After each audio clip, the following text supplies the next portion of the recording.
Dragon ফলৰ খেতিৰে স্বাৱলম্বিতাৰ নিদৰ্শন দেখুৱাইছে লখিমপুৰৰ এজন যুৱকে। বান্দৰমাথা গাঁৱৰ মনোজ বৰ্মন হৈ পৰিছে বহু যুৱকৰ আদৰ্শ। ড্ৰেগন ফল আৰু ৰামবুটান ফলৰ খেতিয়ে যথেষ্ট লাভৱান হৈছে যুৱকজন। প্ৰতি কেজিত পাইকাৰী বজাৰত 200 টকা ড্ৰেগন ফল বিক্ৰী কৰে মনোজ বৰ্মনে। 1 বিঘা মান হ'ব এটা। কিমান দিন হয়?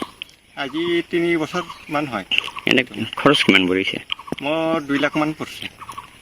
এতিয়া কি পকিছে? পকিল এতিয়া বিক্ৰী কৰি আছে? বিক্ৰী কৰি আছো। ঘৰৰ পৰা বিক্ৰী কৰে না ক'ৰবাত লৈ যায়? মানে ফোন কৰে দোকানীবিলাক, মই লৈ দি আছো। এইবিলাক ক'ত যায়? ইয়াত টিকিৰিগিলা যায়, লখিমপুৰ যায়। টিকিৰিগিলাটো মেঘালয়? মেঘালয়ত। কিমানকৈ বিক্ৰী কৰি আছে? মই পাইকাৰী 200ৰ পৰা কেতিয়াবা 150 টকা 200 টকা, মানে একে ৰেট নাথাকে। যিখিনি খৰচ হৈছে এইখিনি পইচা উঠিল অলৰেডি। এতিয়া ড্ৰেগন খেতি কৰিলে লাভৱান আছে, কৰিব পাৰিলে। মোৰ ইয়াতে আহিলে বা মই পলিও দিব পাৰিম বা কেনেকৈ গাড়ীব লাগে সেইটো শিকাই দিব পাৰিম। আহিলে